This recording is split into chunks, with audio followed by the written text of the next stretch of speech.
చాలా ప్రార్థన తీసుకున్నాం. దేవుడు మనందరికీ మాట్లాడలాగా, మనందరి హృదయాలు సంధించులాగా, మన హృదయాలను అన్నిటినీ సంధించులాగా మనం ప్రార్థించుకున్నాం. ప్రేమ గల పరలోకపు తండ్రి, సర్వకాలిని యేసు ప్రభువా, ఇప్పుడు వరకు నాయన మీ మధ్యన మా మధ్యన మీరున్నారు, సంచరిస్తున్నారు ప్రభువా. అయా పాటల ద్వారా నీ నామం మహిమపరచబడింది, సంగీతం ద్వారా నీ నామం మహిమపరచబడింది, నాయన ఆరాధన ద్వారా నీ నామం మహిమపరచబడింది. అయా ఇప్పుడు నీ మాటలు పెట్టడానికి ప్రభావ నీ పాదాలకు చేరేయడం. అయా బలహీనులను, అయోగ్యులను, ఆ పాత్రులను ప్రభావ, అయా సర్వశక్తిమంతుడా నీ పొందడాలు. నీ వాక్యం మధురమైన దుర్టి దినదారుల కంటే మధురమైనది, నీ స్వరం మధురం ప్రభావ, నీ ముఖం మనోహరం. హల్లెలూయా, హల్లెలూయా. నీ వందనాలు నాయన. నా గొర్రెలున్న స్వరం వినని ప్రభావ, అయా నువ్వు మాట్లాడి ఉన్నావు. నీ స్వరాన్ని గురించి వెంబడించి భాగ్యాన్ని దయచేయండి ప్రభావ. అయా ఈ విషయాన్ని రెండంతలు ఆత్మచేత అభిషేకించిన దేవ నీకు వందనాలు నాయన. మమ్మల్ని కూడా మీరు అభిషేకించండి ప్రభావ. మీ వాక్కు చేత నింపండి నాయన. అయా మీ వాక్కు చేత సరి చేసుకోవడానికి సహాయం చేయండి. యేసు నామమున వేడుకుంటున్నాము తండ్రి, ఆమేన్. చదవనటువంటి వాక్య భాగం ఒకటవ రాజుల గ్రంథం 19వ అధ్యాయం, 1వ రాజుల గ్రంథం 19వ అధ్యాయం 15-16 వచనాలు చదువుకుందాం. అప్పుడు యెహోవా అతనికి సెలవిచ్చినదేమనగా, నీవు మరలి అరణ్య మార్గమున దమస్కునకు పోయి దానిలో ప్రవేశించి సిరియా దేశం మీద హజాయేలునకు పట్టాభిషేకము చేయుము. ఇశ్రాయేలు వారి మీద నింషీ కుమారుడైన యెహూకు పట్టాభిషేకము చేయుము. నీకు మారుగా ప్రవక్తయుడకు అబేల్మహోలావాడైన షాపాతు కుమారుడైన ఎలీషాకు అభిషేకము చేయుము. హజాయేలు యొక్క ఖడ్గమును ఇక్కడ మనం గమనించినట్లయితే ఏలియా సేవ ముగింపు దశకు వచ్చినది. అతడు మరణాపేక్ష కలిగిన వాడై బద్రీవృక్షం కింద నుండి, యెహోవా నా పితరుల కంటే నేను ఎక్కువ వాడును కాను, ఎంత మటుకు చాలు, నా ప్రాణం తీసుకొని అని ప్రార్థన చేశాను. అటువంటి సమయంలో దేవుడు ఎలీషాను సిద్ధపరుస్తూ ఉన్నాడు. ఎలీషా అనగా ఏ, అది 3 పదాల సంధిగా ఉన్నది. ఏ అంటే దేవుడు అని అర్థం, ఈ అంటే నాకు, ఏదంటే దేవుడు, ఈ అంటే నాకు, షాద్ అంటే రక్షణ, దేవుడే నాకు రక్షణ అని యొక్క పేరు యొక్క అర్థమైనది. సహోదరి సహోదరుడా, ఎలీషాను మనం గమనించినట్లయితే యోర్దానులో ఉన్నటువంటి అబీల్మెహోలా నివాసి షాపాతు కుమారుడు ఇతడు.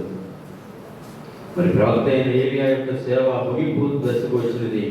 ఆ సేవను కొనసాగించడం మరి యొక్క సేవకుడు కావాలి. మరణాపేక్షలో ఉన్నటువంటి ఆ ఏలియాతో దేవుడు మాట్లాడుతున్నాడు, ప్రత్యామ్నాయ ఏర్పాట్లు చేస్తున్నాడు. దేవుని సేవ ఒకరితో ఆగిపోక అది కొనసాగడానికి దేవుడు ఏర్పాటు చేస్తూ ఉన్నాడు. ఇక్కడ మనం గమనించినట్లయితే అప్పుడు యెహోవా అతనికి సెలవిచ్చినది ఏమనగా, నీవు మరలి అరణ్య మార్గమున దమస్కునకు పోయి దానిలో ప్రవేశించి సిరియా దేశం మీద హజాయేలుకు పట్టాభిషేకము చేయము.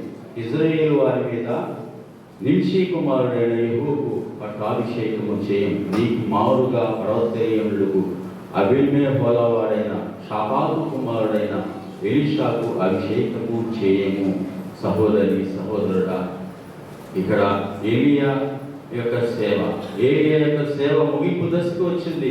ఆ సేవను కొనసాగించడానికి దేవుడు ఎలీషాను ఏర్పాటు చేసుకుంటున్నాడు. సహోదరి సహోదరుడా, ఈ ఏర్పాటు ఆయనదేనండి. ఈ సమయం కూడా ఆయనదే. ఆయన తగిన సమయంలో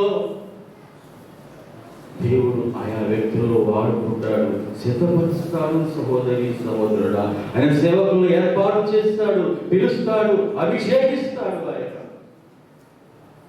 ఇక్కడ మనం గమనించినట్లయితే ఆయన ఏర్పాటు చేశాడు, ఆయన పిలిచాడు, ఆయన రెండంతల ఆత్మతో అభిషేకించినట్లుగా మనం చూస్తున్నాం. సహోదరి సహోదరుడా, ఈ ఎలీషాను మనం గమనించినట్లయితే ఒక యవనస్తుడుగా ఉన్నాడు, ఒక ధనవంతుని కుమారుడుగా ఉన్నాడు.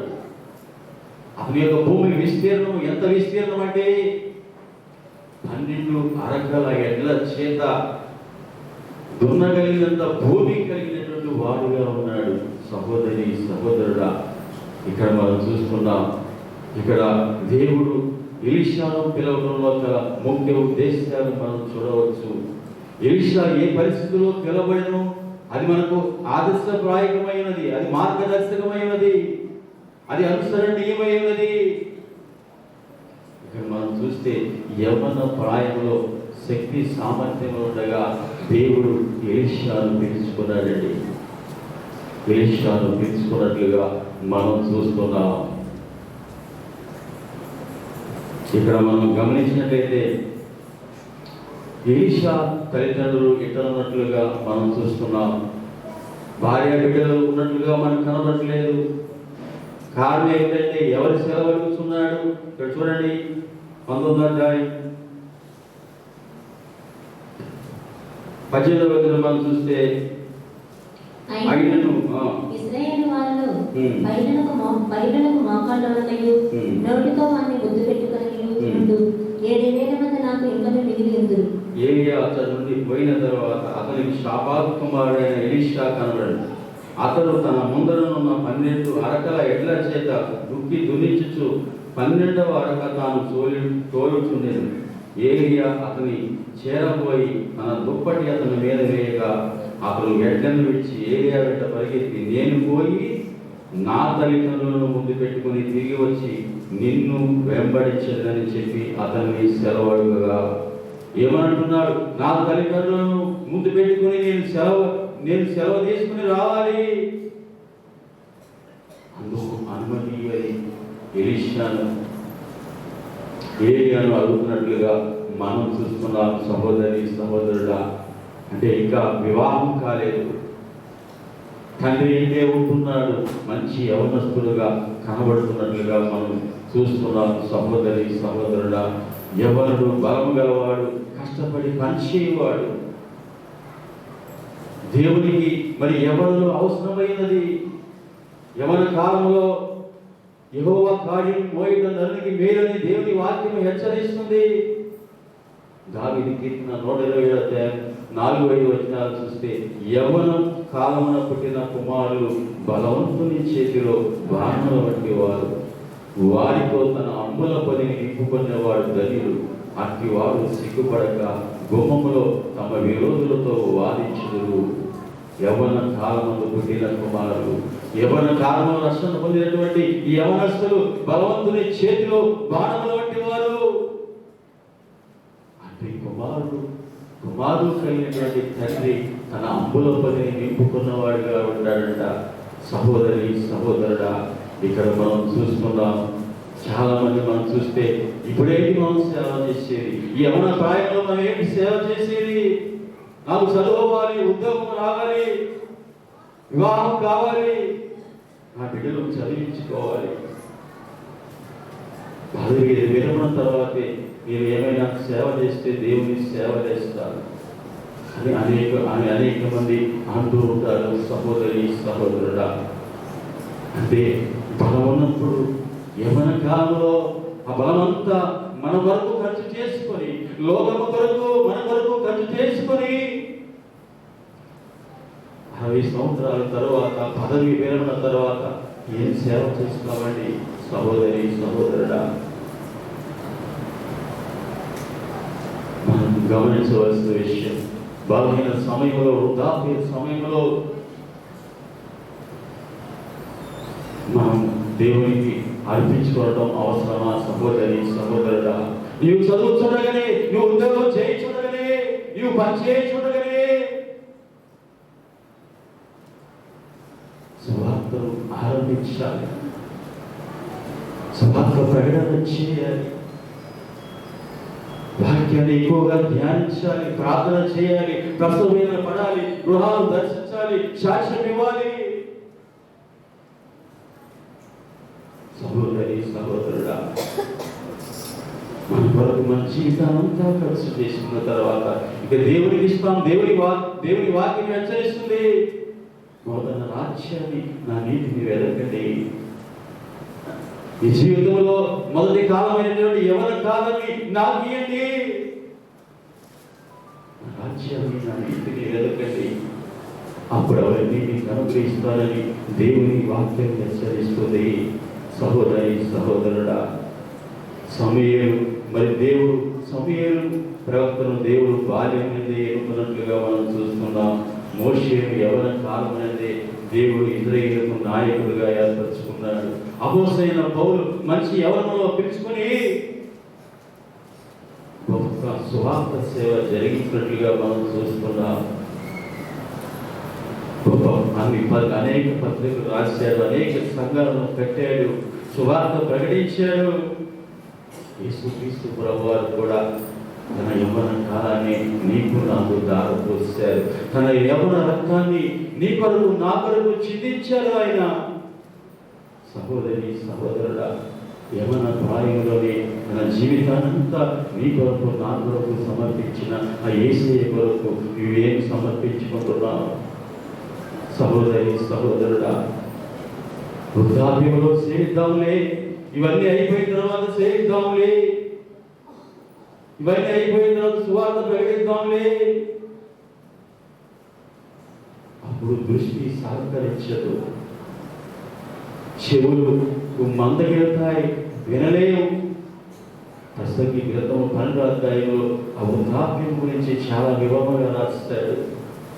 సహోదరి సహోదరుడా, అప్పుడు కాళ్ళు వంగము, నడవలే, ఏ పని చేయలే.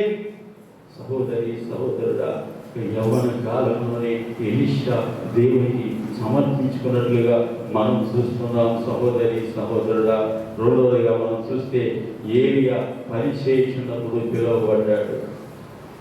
19 చూడండి, 19.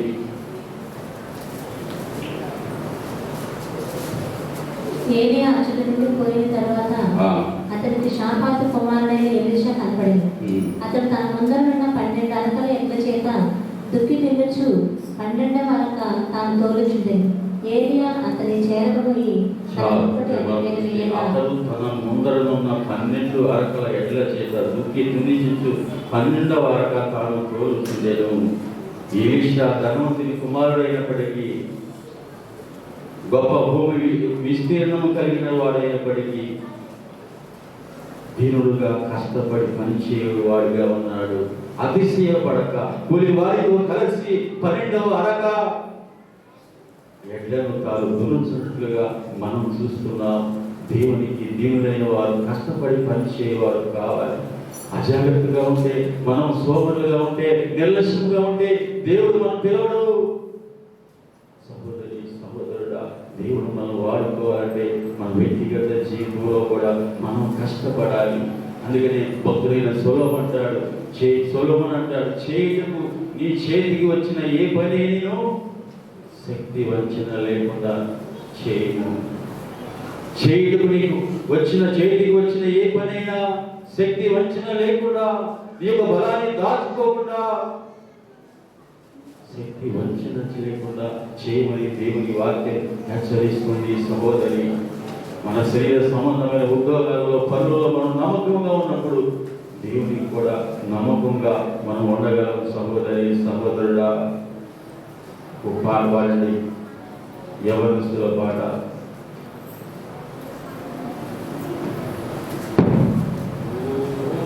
క్రైస్తవుడా జయ జీవితమేది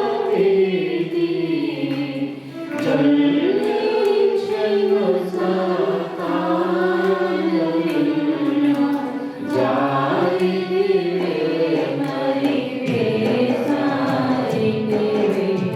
ఓ క్రైస్తవుడా విజయముగా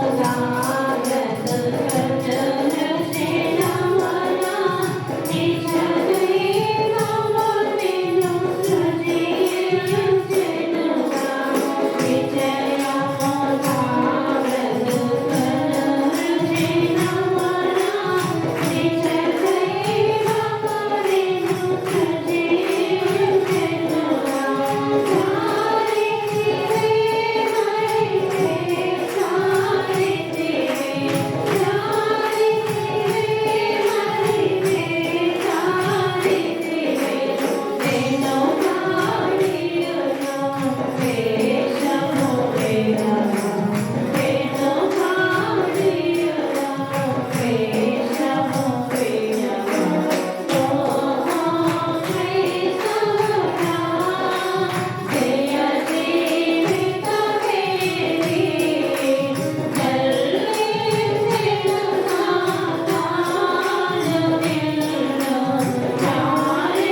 దావీదు గొర్రెలను కాయడంలో నమ్మకంగా ఉన్నాడు. ఆ సింహము గొర్రె పిల్లను ఎత్తుకొని వెళ్ళిపోతున్నప్పుడు అతడు తన ప్రాణాలుండి ఆ గొర్రెలను కాపాడినట్లుగా మనం చూస్తున్నాం. నమ్మకంగా పనిచేసిన వ్యక్తులను దేవుడు పిలుచుకుంటాడు.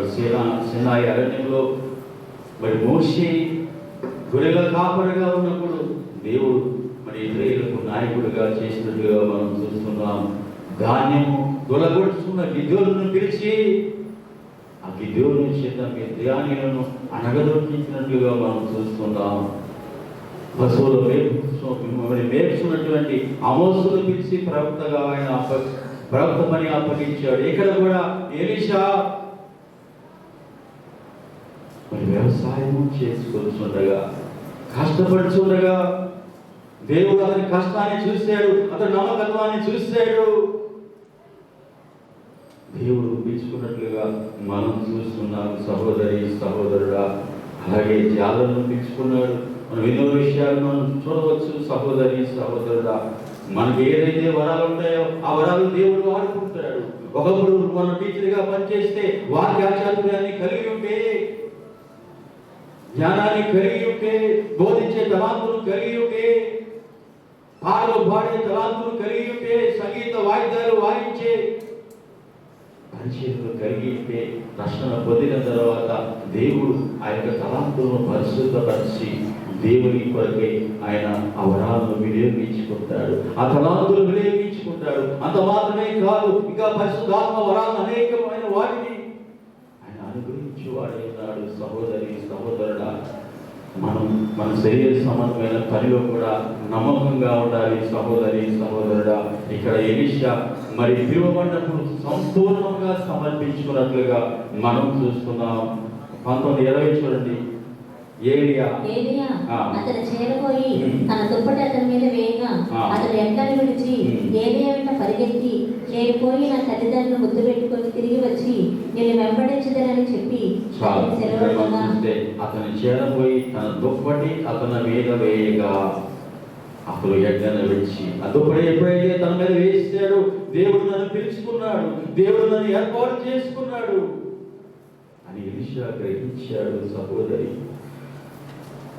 తన బంధువుల నుంచి, తన స్నేహితుల నుంచి, తన తల్లిదండ్రుల నుంచి కూడా తను తాను ప్రత్యేకించుకున్నట్లుగా మనం చూస్తున్నాం. సహోదరి సహోదరుడా, ఇక్కడ మరి ఎడ్లను విడిచిపెట్టినట్లుగా కూడా మనం చూస్తున్నాం. ఎడ్లు ఐహిక సంబంధమైనటువంటి పనులకు అవి సాదృశ్యంగా ఉన్నాయి. దేవునికి సేవకు పిలిచిన తోడనే ఆ ఎడ్లు విడిచిపెట్టినట్లుగా మనం చూస్తున్నాం. సహోదరి సహోదరుడా, ఇక్కడ మరి సమర్పణ మనకు కనబడుతున్నట్లుగా మనం చూస్తున్నాం. ముందు అరకలు విరిచివేశాడండి, అరకలు విరిచివేశాడు. అబ్రహాము కూడా గొప్ప ధనవంతుడే, ఆ వెండి బంగారం మీద తన దృష్టి ఉంచలేదు, కానీ దేవుని వైపు విశ్వాసంతో చూసినట్లుగా మనం చూస్తున్నాం. మరి ఒకప్పుడు ఇంగ్లాండ్ దేశంలో సిటీ స్టడ్ అనేటువంటి ఒక గొప్ప క్రికెట్ ఆటగాడు ఉండేవాడు. అతన్ని దేవుడు పిలిచాడు. అతడు దేవుని తన హృదయంలో రక్షకునిగా అంగీకరించాడు. అంగీకరించిన తోడనే అతడు గొప్ప ఆస్తిపరుడండి. తనకున్న ఆస్తినంతా విడిచిపెట్టాడు. పేరు ప్రఖ్యాతులు ఉన్నటువంటి తన క్రికెట్ ఆటను విడిచిపెట్టాడు. వీటన్నిటిని విడిచిపెట్టి ఆఫ్రికా దేశానికి, మన మానసులో ఉన్నటువంటి ఆఫ్రికా దేశానికి మరి సువార్త చెప్పడానికి మిషనరీగా వెళ్ళాడు. సహోదరి సహోదరుడా, గొప్ప సమర్పణ. ఇక 2 ఎడ్లు వధించి మరి వీధు చేసినట్లుగా మనం చూస్తున్నాం. 2 ఎడ్లు వధించి వీధు చేసి సాక్ష్యం ఇస్తున్నాడు. ఇదిగో నా పాత జీవితం, ఇదిగో నా ప్రాచీన జీవితం, వీటన్నిటిని విడిచిపెడుతున్నాను నూతన చెప్పి వాటన్నిటినీ విడిచిపెట్టి నూతన జీవితాన్ని ఆరంభించినట్లుగా మనం చూస్తున్నాం. తనకు కలిగిన యవనాస్తిని కూడా అతను విడిచిపెట్టాడు. ఏలియాను వెంబడించినట్లుగా మనం చూస్తున్నాం. సహోదరి సహోదరుడా, ఇక్కడ ప్రేమ పూర్వకముగా ఎలీషాను వెంబడించినట్లుగా మనం చూస్తున్నాం. 19:20 మనం చూస్తే అక్కడ ఏమంటున్నాడు? నిన్ను వెంబడించదని చెప్పి అతని సెలవు అడుగక అతను పోయినము, నా వలన నీకు నిర్బంధం లేదని చెప్పాను. దేవుడు నేను పిలుస్తున్నాడు, అది నీ ఇష్టం. నువ్వు నా వెంబడి వస్తే సరే, ప్రవక్తగా చేతబడితే సరే, నా వలన నీకు నిర్బంధం లేదని అంటున్నాడు. సహోదరి సహోదరుడా, ఈ నిర్బంధం లేదనేటటువంటి ఆ మాటలో గొప్ప భావం కనబడుతుంది. సహోదరి సహోదరుడా, చాలా మంది నిర్బంధ సేవ చేస్తూ ఉంటారు. అవి నాకు ఇస్తే నేను ఈ సేవ చేస్తారు. సహోదరి సహోదరుడా, జ్ఞాపకం చేసుకోండి, నిర్బంధ సేవ కాదు, ప్రేమపూర్వకంగా సమర్పించుకున్నట్లుగా మనం చూస్తున్నాం. ఇక్కడ చూస్తే మరి పేతురును మనం గమనించినట్లయితే, పేతురును యేసుప్రభువు అడిగారు. ఎందుకు అడిగారు? నీవు నన్ను ప్రేమించుచున్నావా? సీమోను, నీవు నన్ను ప్రేమించుచున్నావా? ప్రేమిస్తే నా గొర్రెలను కాయి.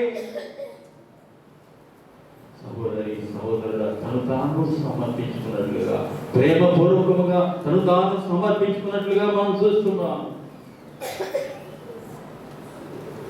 మరి ఎలీషా తన యొక్క మరి సేవను ఎలాగ ప్రారంభించాడండి? పరిచర్యతో ప్రారంభించాడు. ఆ ఏలియాకు శిష్యుడుగా ఉంటూ తన పరిచర్యను ప్రారంభించినట్లుగా మనం చూద్దాం. 19:27 చూడండి, 19:27 చూడండి. అందుకొరకు అతని విడిచి వెళ్ళి కాడి యజ్ఞం తీసి వధించి వాటి మాంసమును వృత్తినగుల చేత వంట చేసి జనులకు వడ్డించను. వారు భోజనం చేసిన తర్వాత అతడు లేచి ఏలియా వెంబడి వెళ్ళి అతనికి ఉపచారం చేయుచుండెను. ఏలియా వెంబడి వెళ్ళి అతనికి ఉపచారం చేయుచుండెను. మరి పిలుపును అనుకున్నటువంటి ప్రతి వ్యక్తి కూడా మరి క్రీస్తు ప్రభు వారికి మొట్టమొదటిగా సేవ చేయాలి. అలాగే యేసు ప్రభు వారు యేసు ప్రభు వారి చేత నీకుపోమన్నటువంటి అనుభవజ్ఞులైన సేవకులకి, ఆయన ముందుగా పెంచుకున్న సేవకులకి పరిచర్య చేయవలసిన అవసరమైనది. సహోదరి సహోదరుడా, చాలా మరి సందర్భాల్లో ఆ విషయాన్ని మనం చూస్తాం. మరి యెహోషువని మరి దేవుడు ఎలాగ పరిచయం చేశాడు? యెహోషువ 1వ గ్రంథం 1వ అధ్యాయం 1-3 వచనాలు చూస్తే, యెహోవా సేవకుడునైన మోషే మృతి పొందిన తర్వాత యెహోవా నూను కుమారుడును మోషే పరిచారకుడైన యెహోషువకు ఇలాగూ సెలవిచ్చెను. నూను కుమారుడైన మోషే పరిచారకుడైన యెహోషువకు ఇతనికి ఎలాగ పరిచయం చేస్తున్నారు? మోషే పరిచారకుడు, నూను కుమారుడు. సహోదరి సహోదరుడా, అలాగే ఏలి వృద్ధుడయ్యాడు. సమూయేలు పాలు విడిచిన తోడనే అన్న మందిరంలో సమర్పించుకున్నది. అతడు బాలుడుగా ఉన్నప్పుడే ఈ వృద్ధుడైనటువంటి ఏలియకు పరిచర్య చేయడం ఆరంభించాడు. ఏ పరిచర్య చేశాడు? అతని బట్టలు ఉతకడం, అక్కడ మందిరాన్ని శుభ్రం చేయడం, వృద్ధుడయ్యే వరకు, మరణ పర్యంతం వరకు, ఏలి మరణ పర్యంతం వరకు సమూయేలు అతనికి పరిచర్య చేసినట్లుగా మనం చూస్తున్నాం. సహోదరి సహోదరుడా, యేసు ప్రభువారు కూడా ఆయన పరిచారకుడిగా వచ్చాడు. మనిషి కుమారుడు పరిచారం చేయించుకుంటూ రాలేదు, కానీ పరిచారం చేయుటకును అనేకుల ప్రతిగా విమోచన క్రైతనముగా తన ప్రాణం ఇచ్చుటకు వచ్చును. సహోదరి సహోదరుడా, మనం కూడా ఇలాగే పరిచర్య చేయాలి. మందిరం ఊర్చే పరిచర్య చేయాలి, సంగీత పరిచర్య చేయాలి, సంఘ సమర్పణ ప్రతి పరిచర్య, మరి అలాగే దైవజనులకు పరిచర్య మనం చేయవలసిన వారమై ఉన్నాం. సహోదరి సహోదరుడా, మరి బైబిల్ గ్రంథంలో, కొత్త నిబంధన గ్రంథంలో కూడా తిమోతి, తీతు, పౌలుకు పరిచర్య చేసినట్లుగా మనం చూస్తున్నాం. అలాగే యేసు ప్రభు వారికి కొత్త నిబంధనలో ఆయన శిష్యులు 3.5 సంవత్సరాలు ఆయనకు పరిచర్య చేసినట్లుగా మనం చూస్తున్నాం. ఆయన బోధలు విన్నారు, ఆయన మాటలు విన్నారు, ఆయన వెంబడించారు. ఆయన ఆరోహణమయ్యే వరకు ఆయన వెంబడిస్తూ, ఆయన బోధలు వింటూ ఆయనకు పరిచర్య చేసినట్లుగా మనం చూస్తున్నాం. సహోదరి సహోదరుడా, ఇక్కడ మరి ఏలియాకు ఇచ్చిమిచ్చిగా 8 సంవత్సరాలు ఎలీషా పరిచర్య చేసినట్లుగా చూస్తున్నాం. ఆత్మీయంగా ఎన్నో సంగతులు నేర్చుకున్నాడు. చివరికి మరి ఎలీషాకు బిరుదేంతో చూద్దాం. 2వ రాజుల గ్రంథం 3వ అధ్యాయం 11వ వచనం చూడండి. రెండవ రాజుల గ్రంథం 3వ అధ్యాయం 11వ వచనం.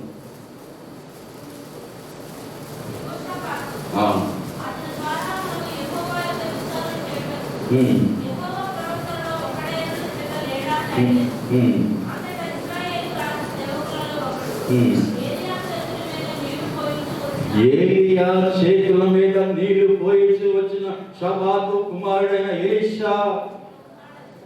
చూడండి ఎంత గొప్ప విలువ సహోదరి.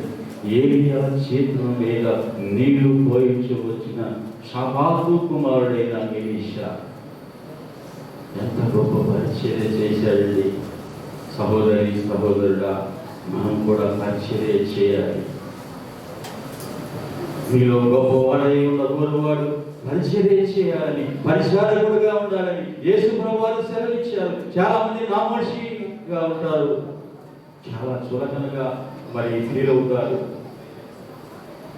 పరిచర్య చేయాలంటే సహోదరి సహోదరుడా, బైబిల్ గ్రంథంలో మరి గొప్ప దైవజనులు, గొప్ప భక్తులు వారు పరిచర్య చేయించి వచ్చారు. సహోదరి సహోదరుడా, అది ఎంత తక్కువ పరిచర్య అయినా, అది ఎంత చిన్న పరిచర్య అయినా, అది మరి తక్కువ పరిచర్య అయినా, ఆ పని చేసినప్పుడు, ఆ పరిచర్యలో నమ్మకంగా ఉన్నప్పుడు దేవుడు నేను వాడుకుంటాడు. సహోదరి, దేవుడు నేను పిలుస్తాడు, నేను వాడుకుంటాడు, నేను అభిషేకిస్తాడు. అది జ్ఞాపకం చేసుకోవాలి. అభిషేకం కావాలయ్యా, అభిషేకం కావాలయ్యా. సకిన పాట పాట. రెండో రాజుల గ్రంథం 2వ అధ్యాయం 1 నుంచి 2వ రాజుల గ్రంథం 19వ అధ్యాయం 19 నుంచి 25 వచనాలు చదువుకున్నాం. 1వ రాజుల గ్రంథం 19వ అధ్యాయం 19 నుంచి 25 వచనాలు. ఏలియా అతని నుండి పోయిన తర్వాత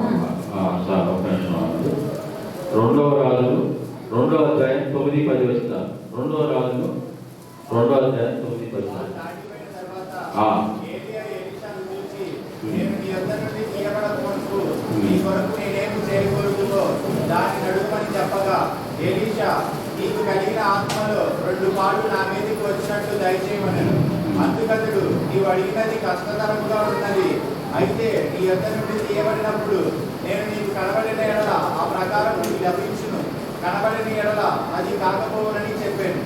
చాలు. అక్కడ ఎలీషా నీకు కలిగిన ఆత్మలో 2 పాలు నా మీదకి వచ్చినట్లు దయచేయమని ఆత్మ అభిషేకాన్ని అడుగుతున్నాడు. సహోదరి సహోదరుడా, ఎలీషాను చూసి నా వల్ల నీకేమి కావాలని అడిగినప్పుడు అతడు భౌతికమైన వాటిని అడగలేదు, ఈ లోక సంబంధమైన వాటిని అడగలేదు, ఆత్మాభిషేకమును అడిగినట్లుగా మనం చూస్తున్నాం. ఈ సుఖభోగాల నిమిత్తం అడగలేదు. మీరు అడిగినను మీ భోగములు మీరు గురుదేశంలో నెరవేర్చుకుంటుండకై మీరు అడుగుతున్నారు కనుక అది ఇవ్వబడలేదని యాకోబు పత్రికలో మరి మాట్లాడతాడు యాకోబు భక్తుడు. సహోదరి సహోదరుడా, ఈ లోకం అశాశ్వతమైంది. ఈ లోకంలో ఏది మనం తీసుకొని రాలేదు, ఏది తీసుకొని వెళ్ళలేము. సహోదరి, అందుకని ఎలీషా ఆ యొక్క మరి ఆ విషయాన్ని గ్రహించారు. ఇవన్నీ విడిచిపెట్టేవి, నేను దేవుని కార్యాలు చేయాలి, దేవుని కార్యాలు చేయాలి. దేవుడు నన్ను వాడుకోవడానికి పిలిచాడు. ఆయన పనులు నా ద్వారా ప్రత్యక్షపరచబడాలి, ఆయన బలమైన కార్యాలు నేను చూడాలి అని చెప్పి ఆశ కలిగి ఉన్నాడు. సహోదరి సహోదరుడా, ఇక్కడ దేవుని ప్రజలైనటువంటి ఇశ్రాయేలీయులు మరి దేవునికి దూరంగా ఉన్నట్లుగా మనం చూస్తున్నాం. దేవునికి దూరమే వారు శాపగ్రస్తులుగా ఉన్నటువంటి ఆ సమయంలో ఎలీషా నేను దేవుని కొరకు బ్రతకాలి, దేవుని కార్యాలు చూడాలి, ఆ కార్యాలు చూడాలంటే 2 అంతల ఆత్మతో నేను నింపబడినప్పుడే ఆ కార్యాలు చూడగలను అనేటటువంటి ఆశ అతని ఏలియా హృదయంలో మండుచున్నది. సహోదరి సహోదరుడా, ఆ సేవ ఆగిపోకూడదు. ఏలియా కంటే నేను గొప్ప సేవ చేయాలి. ఏలియాకు 2 రెట్ల ఆత్మాభిషేకాన్ని నేను పొందుకోవాలి. బలమైన కార్యాలు చూడాలి, దేవుని కార్యాలు నా ద్వారా ప్రత్యక్షపరచబడాలని ఆశించాడు. సహోదరి సహోదరుడా, మనకంటే మనకంటే ముందుగా ఎంతో మంది మిషనరీలు ఈ భారతదేశానికి వచ్చి సేవ చేశారు. ఆయన శిష్యుడైనటువంటి తోమా భారతదేశానికి సువార్తలు ప్రకటించాడు, సువార్తలు తీసుకొని వచ్చాడు. ఆయన సువార్తలు తీసుకుని ద్వారా విలియం కేరీ అనేటువంటి మిషనరీ బైబిల్ గ్రంథాన్ని 23 భాషలలో తర్జుమా చేయడం ద్వారా తన ప్రాణాన్ని లెక్క చేయక, తన భార్య బిడ్డలను లెక్క చేయక, తన భార్య పిచ్చిదైపోయిన, తన కుమారుడు తన కళ్ళ ఎదుటే సమాధి చేయబడిన వాటన్నిటిని లెక్క చేయక ఈ గ్రంథాన్ని మన ఎదుగుకు తీసుకొచ్చాడు. కాబట్టి ఈ బైబిల్ గ్రంథాన్ని మనం చదువుతున్నాం. సహోదరి, మనకంటే గొప్ప సేవ చేసి వారు దేవుని యొద్దకు చేరారు, పరలోకానికి ఆరోహణమయ్యారు, గొప్ప ఉన్నత స్థితిలో ఉన్నారు. ఇప్పుడు ఆ సేవను మనం కొనసాగించవద్దా? ఆయన పని ఇంకా జరగవద్దా? ప్రభు రాకడ పర్యంతం వరకు ఆయన సువార్త ప్రకటించవలసిన వారమైనాం, ఆయన మరణ బృందాలను ప్రకటించవలసిన వారమైనాం, ఆయన శిలువను ప్రకటించవలసిన వారమైనాం. సహోదరి సహోదరుడా, మన హృదయం మండాలి, మన హృదయంలో కృష్ణ కావాలి. వారు కొనసాగించినటువంటి ఆ సేవ ఇది ఆగిపోకూడదు. మన పిల్లలు చేసిన సేవ ఆగిపోకూడదు. సహోదరి సహోదరుడా, ఇక్కడ మరి ఎలీషాకు ఇంకేమైనా కావాలంటే విస్తారమైన భూమి ఉన్నది, ఆ భూమిని పండించి సంపాదించుకోగలడు. కానీ దేవుని కార్యాలు చూడాలంటే ఆ అభిషేకం కావాలి. అందుకే 2 కాలాత్మను అడిగాడు ఎలీషా. ఏలియా మరి ఏమైనా కావాలా నీకు నా ఉన్నా అని అడిగినప్పుడు, ఆత్మను అడిగినప్పుడు ఏలియా అంటున్నాడు, నువ్వు కష్టతరమైనది అడిగావు, ఇది నేను ఇవ్వలేను. ఈ ఆత్మ అభిషేకాన్ని నేను ఇవ్వలేను, అది కష్టతరమైనది. అభిషేకం, వరాలు, తలాంతులు ఇవన్నీ కూడా దేవుడిచ్చేవే సహోదరి. అవి దేవుడి కృపావరాలే, అవి మనుషులిచ్చేవి కావు. అది కష్టతరమైనది అని అంటున్నాడు సహోదరి సహోదరుడా. అది చాలా మెన్నైనది, ఉన్నతమైనది సహోదరి సహోదరుడా. మన జీవితాల్లో ఏ కార్యాలు చూడాలన్నా, దేవుని కార్యాలు చూడాలన్నా ఆత్మ అభిషేకం కావాలి. అభిషేకం కావాలయ్యా. ప్రార్థనా శక్తి నాకు కావాలయ్యా, నీ పరలోక అభిషేకం కావాలయ్యా. ప్రార్థనా శక్తి నాకు కావాలయ్యా, నీ పరలోక అభిషేకం కావాలయ్యా. యేసయ్యా కావాలయ్యా.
ఎడల ఆ ప్రకారం నీకు లభించును, కనబడని ఎడల అది కాకపోదని చెప్పాను. నీవు నీ యొద్ద నుండి తీయబడినప్పుడు నేను నీకు కనబడిన ఎడల ఆ ప్రకారం రెండంతల ఆత్మ లభించదు, కనబడిన ఎడల నీకు లభించదు. ఇప్పుడు కనబడాలంటే ఏం చేయాలి? ఎలీషా ఆరోహణమయ్యే వరకు, ఏలియా ఆరోహణమయ్యే వరకు అతని అనుక్షణం వెంబడించాలి. ఏలియా ఆరోహణం అవడానికి క్షణకాలం చాలు. తాను ఏమాత్రం అజాగ్రత్తగా ఉన్నా, వెనుకంజ వేసినా ఏలియా ఆరోహణాన్ని చూడలేదు. సహోదరుడు ఇక్కడ ఆశతో ఎదురు చూస్తున్నాడు. యెహోవా కొరకు ఎదురు చూచి వారి నూతన బలము పొందెదరు, వారి పక్షి రాజు వలె రెక్కలు చాపి పైకి ఎగురుదురు. ఇక్కడ మనం చూస్తున్నాం ఆశ మరి ఆర్భాటమే కాదు, పట్టుదల కావాలి. దానికి వేల చెల్లించాలి. సహోదరుడా, చివరి వరకు ఆయన వెంబడించాలి. విశ్వాసము కావాలి, ఆసక్తి కావాలి, ప్రతిష్ఠత కావాలి, పరిశుద్ధత కావాలి. చివరి వరకు విశ్వాసాన్ని, ఆసక్తిని, పట్టుదలను కలిగి ఉన్నప్పుడే ఆ అభిషేకం పొందగలదు. సహోదరుడా, ఆయన వెంబడించాలి. ఆయన వెంబడిస్తే ఆయన దగ్గరే ఉండాలి. ఇక్కడ అంటాడు యోహాను సువార్త 12:26, ఒకడు నన్ను సేవించినట్లా నన్ను వెంబడిపోవలను, అప్పుడు నేను ఎక్కడ ఉందనో అక్కడ నా సేవకుడు ఉండను. ఒకడు నన్ను సేవించినట్లా నా తండ్రి అతని కనపరచును. మనం కూడా అది అభిషేకం పొందాలంటే మరి ఎల్లప్పుడూ ఆయన వెంబడించాలండి. ఆయన ఎక్కడ ఉంటే అక్కడ ఉండాలి. ఆయన సన్నిధి ఎక్కడ ఉంటే, ఆయన సహవాసం ఎక్కడ ఉంటే అక్కడ మనం ఉండాలి. సహోదరుడా, పట్టుదల, ఆశ మనం కలిగి ఉన్నప్పుడే ఆ అభిషేకాన్ని పొందుకోగలం. సహోదరి, ఎలీషా ఎంత దూరమైనా కూడా లెక్క చేయలేదు. తన గురువును వెంబడించాలి, రెండు ఆత్మను పొందుకోవాలి. ఇక్కడ ఇంకొక పక్కన శిష్యులు ఆటంకపరుస్తున్నారు. మరి ఎలీషా ఒక్కడే శిష్యులు కాదు, కానీ ఇంకా కొంతమంది శిష్యులు ఉన్నారు, ప్రవక్తల శిష్యులు. వారు ఆటంకపరుస్తున్నారు. ఆయన వెళ్ళిపోతున్నాడు. వెళ్ళిపోయాక నీకేం పని? నువ్వు నాతోనే ఉండడు, నువ్వు మాతోనే ఉండు అని చెప్పి శిష్యులు అడుగుతున్నారు. చూడండి, 2 అధ్యాయం 3వ వచనం. 2 అధ్యాయం 3వ వచనం. బేతేలులో ఉన్న ప్రవక్త శిష్యులు ఎలీషా యొద్దకు వచ్చి, నేడు యెహోవా నీ యొద్ద నుండి నీ గురువును పరమునకు తీసుకొని పోవునని నీ వెతుకుదువా అని ఎలీషాను అతడు అడుగగా, అతడు నేను ఎరుగుదును, మీరు ఊరకుండా మనం పిమ్మట ఏలియా తీసుకుని పోదునని ఎరుగుతావు కదా, ఎందుకు అతన్ని వెంబడిస్తావు నీవు అని నిరుత్సాహపరుస్తున్నారు. అతడు గర్దిస్తున్నాడు. సహోదరి, మీరు ఊరకుండా గర్దిస్తున్నాడు. అలాగే మరి 2-3 స్థానాలు ఆటంకపరిచినట్లుగా మనం చూస్తున్నాం. అయితే ఎలీషా వీటన్నిటిని ఏమీ పాటించుకోలేదు. సహోదరి, మరి ఎలీషాకు ఒక పరీక్ష ఎదురైంది. చూడండి, 2వ రాజు 2వ అధ్యాయం 1-2 వచనాలు చూడండి. 2వ రాజు గ్రంథం 2వ అధ్యాయం 1-2 వచనాలు.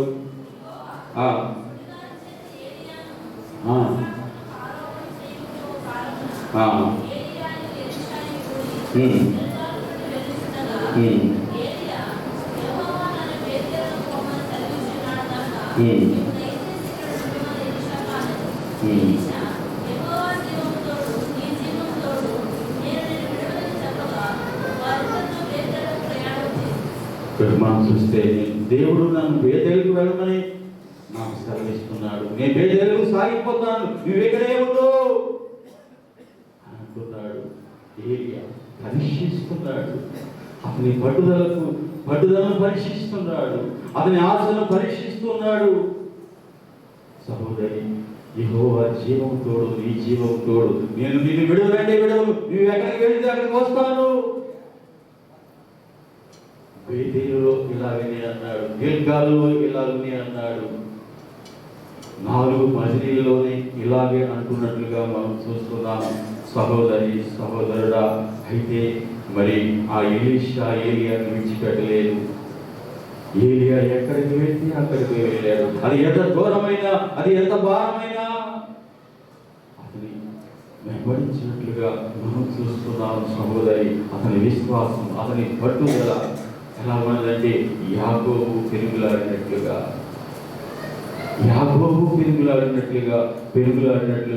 మనం చూస్తున్నాం సహోదరి. మరి ఆటంకాలు ఏమున్నా మరి వీటిని పట్టించుకోలేదు, నిరుత్సాహపడలేదు. అతని ఆశను, తీర్మానాన్ని, పట్టుదలను ఏమాత్రము కోల్పోలేదు సహోదరి. ఇవేమీ కూడా ఈ పరీక్షలో నెగ్గాడు. ఆ శిష్యులు శోధిస్తుంటే ఆ శోధనలో నెగ్గినట్లుగా మనం చూస్తున్నాం. ఇవేవి కూడా అతనిలో ఉన్నటువంటి ఆ మండుతున్నటువంటి ఆశను, ఆ పట్టుదలను, ఆ తీర్మానాన్ని చాలా చలిపోయాయి. రూపున అంత నయోగితో అంటుంది, ఇదిగో నువ్వు ఇక్కడ కాపురం చేసుకో, మరలా మోయాబులో నువ్వు పెళ్లి చేసుకో అంటే రూత్ అంటుంది, నువ్వు ఎక్కడికి వెళితే నేను అక్కడికి వస్తాడు. నీ దేవుడే నా దేవుడు, నీ జనమే నా జనము. మరణము తప్ప నిన్ను నన్ను ఏది ఎడబాయకుండు గాక. మరణము తప్ప నిన్ను నన్ను ఏది ఎడబాయకుండు గాక. సహోదరి, అలా వెంబడిస్తున్నావా? రోజు తీర్మానం చూడండి, నీ జనమే నా జనము, నీ దేవుడే నా దేవుడు. మరణము తప్ప ఏది నిన్ను నన్ను ఎడబాయకుండు గాక అని అంతవరకు మరి వెంబడించింది ఆ నయోమి. ఆమె వంశము ద్వారా యేసుక్రీస్తు ప్రభువారు ఈ లోక రక్షకుడుగా వచ్చారు ఈ లోకానికి. ఎంత గొప్ప భాగ్యం సహోదరి, సహోదరుడా. అంతవరకు పట్టుదలతో, ఆశతో ఆయన మనం వెంబడించాలి. ఎన్ని ఆటంకాలు ఎదురైనా, ఎన్ని శ్రమలు ఎదురైనా సహోదరి ఆయన అట్టి పెట్టుకొని ఉండాలి. రోజు నయోమిని అట్టి పెట్టుకున్నట్లుగా సహోదరి. ఇక్కడ యేసు ప్రభువారు ఒక మాట అన్నారు, యోహాను సువార్త 14:12, నేను తండ్రి యొద్దకు వెళ్తున్నాను కనుక నేను చేయక్రియలు నా యందు విశ్వాసం ఉంచువాడు చేయను, వాటికంటే మరి గొప్పవి అతడు చేయనని మీతో నిశ్చయముగా చెబుతున్నానని సెలవిస్తున్నట్లుగా మనం చూస్తున్నాం. ఇక్కడ ఎలీషా ఈలియా కంటే గొప్ప కార్యాలు చేశాడండి సహోదరి. చనిపోయిన వారిని లేపాడు, నయమాను కుష్ఠరోగాన్ని బాగు చేశాడు. తన స్వార్థం కొరకు ఏది ఆశించలేదు. గెహజీని గద్దించాడు. సహోదరి, సహోదరుడా, నిస్వార్థపరుడుగా ఉన్నాడు. నయమానించి వెడి బంగారాలు తృణీకరించాడు. 60 సంవత్సరములు అద్భుతమైన పరిచర్య చేసి ఎలీషా ఇజ్రాయేలులో ప్రవక్త ఉన్నాడని రుజువు చేసుకున్నాడు, నిరూపించాడు. అంతవరకు తన సాక్ష్యాన్ని నిలవబెట్టినట్లుగా మనం చూస్తున్నాం. తనకు అప్పగించిన పని నమ్మకంగా జరిగించి గమ్యాన్ని చేరుకున్నట్లుగా మనం చూస్తున్నాం. రాజును గద్దించాడండి, పాపులకు బుద్ధి చెప్పాడు, దీనిలో ఆదరించాడు. తన పరిచర్యను మరి ముగించి మృతి నొందాడు. కానీ అతను పాపం పెట్టబడ్డాడు. ఎండిన ఎముకలలో సైతం జీవం వచ్చి తాకిన చనిపోయిన వారిని బ్రతికించినట్లుగా మనం చూస్తున్నాం. అతని ఎముకలలో కూడా శక్తి ఉన్నట్లుగా 2వ రాజులు 13:27లో మీరు చూడవచ్చు. ఆ వాక్యం సహోదరి, సహోదరుడా జ్ఞాపకం చేసుకొని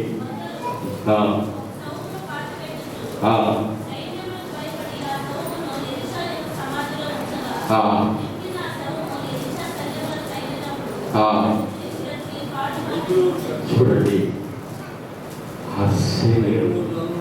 ఆ వ్యక్తి ఎలీషా శరీరంలో తాకినప్పుడు అతనిలో జీవం వచ్చి నిలబడినట్లుగా మనం చూస్తున్నాం. ఎంత శక్తి ఉన్నదో చూడండి సహోదరి, సహోదరుడా. యేసుక్రీస్తు ప్రభువారు 3.5 సంవత్సరాలు పరిచర్య చేసి ఆయన ఆరోహణమయ్యేటప్పుడు, ఆయన పునరుద్ధారణై ఆరోహణమయ్యేటప్పుడు యేసుక్రీస్తు ప్రభువు శిష్యులకు ఆజ్ఞాపించాడు, మీరు యెరూషలేములో నుంచి వాగ్దానం కొరకు కనిపెట్టుకోనండి. పరిశుద్ధాత్మ మీ మీదకి వచ్చినప్పుడు మీరు యూదయ సమరయ దేశములందు భూమి గంతముల వరకు నాకు సాక్షులైతురు. ఆ పునరుత్థాన దినాన వారి మీద అభిషేకం వచ్చింది. సహోదరుడా, యేసుక్రీస్తు ప్రభువు నేను ఆరోహణం అయిన తర్వాత ఇంకెంతో మంది కుష్ఠరోగులు ఉన్నారు, చనిపోయిన వారు ఉన్నారు, రోగాలతో బాధపడేవారు ఉన్నారు. వారిని త్వరగా మీరు స్వస్థపరచదని చెప్పలేదు. సహోదరుడా, వాగ్దానం కొరకు కనిపెట్టుకోనండి. ఆ పెంతెకోస్తు దినాన వారు 120 మంది మేడగదిలో కూడుకొని అభిషేకాన్ని పొంది యేసుక్రీస్తు ప్రభువారి కంటే గొప్ప కార్యాలు చూచారు. ఒక్క దినమునే 3000 ఆత్మలు రక్షించబడ్డాయి. యేసుక్రీస్తు ప్రభువారు చెప్పిన మాటలు, నేను మరి నా యందు విశ్వాసం ఉంచువాడు నేను చేసే కార్యాల కంటే వాడి కంటే మరి గొప్ప కార్యాలు చేస్తాడు.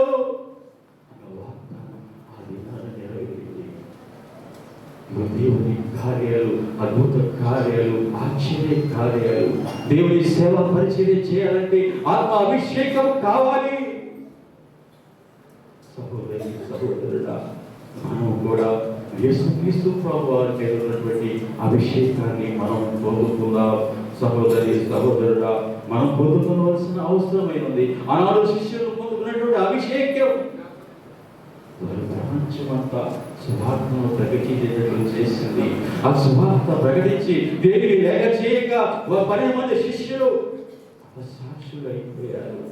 భూమి గంతముల వరకు వారు సాక్షులుగా నిలబడ్డారు. కాబట్టి భారతదేశానికి సువార్త వచ్చింది. సహోదరుడా, అతి అభిషేకం మనం పొందుకోవాలి. కనిపెడదాం సహోదరుడా, దేవుని సన్నిధిలో మోకరించి అతి అభిషేకాన్ని పొందుకుందాం. సంఘములో కార్యాలు, దేవుని కార్యాలు చూడాలంటే, సహోదరి ఆత్మను రక్షించబడాలంటే అభిషేకం కావాలి. ప్రార్థన చేసుకుందాం. మనం పరీక్షించుకొని ప్రార్థన చేసుకుందాం. ప్రేమగల పరలోకపు తండ్రి, సర్వకృపానిధి యేసు ప్రభువా, ఈ విషయాన్ని మీరు పిలుచుకున్నారు ప్రభువా. తనకున్న సమస్తాన్ని విడిచిపెట్టారు అయ్యా. ధనవంతుడే తనకున్నట్టు దాన్నంతా పక్కన పెట్టి విడిచిపెట్టి ప్రభువా, అరణ్యము విరిచివేసి ఎండను వధించి ప్రభువా, అయ్యా అంతవరకు వెంబడించాడు ప్రభువా. అయ్యా 200 అభిషేకాన్ని పొందుకున్నాడు. అయ్యా పరిచర్యలో వాడబడ్డాడు, పరిచర్య చేశాడు ప్రభా. అయ్యా ఎన్నో గొప్ప అద్భుత కార్యాలు చేశాడు. కారణం అభిషేకమే అయ్యా ప్రభా. అటు అభిషేకంతో మమ్మల్ని అందరినీ నింపండి ప్రభా. అటు అభిషేకంతో నింపి ప్రభా. బలమైన సాధనాలుగా మమ్మల్ని వాడుకుని వేడుకుంటున్నారు ప్రభా. అయ్యా అంతం వరకు నేను వెంబడించడానికి సహాయం చేయండి. ఎలీషా ఏలీయాను అంతం వరకు వెంబడించినట్లుగా పరిపూర్ణమైన విశ్వాసంతో, పట్టుదలలో ప్రభా నేను వెంబడిస్తూ అటు అభిషేకం మీద ఆసక్తి కలిగి కనిపెట్టుకొని అభిషేకాన్ని పొందుకోవడానికి కృప దయచేయండి. మా కొరకు ప్రేమ యేసు నామమున వేడుచున్నాము తండ్రి.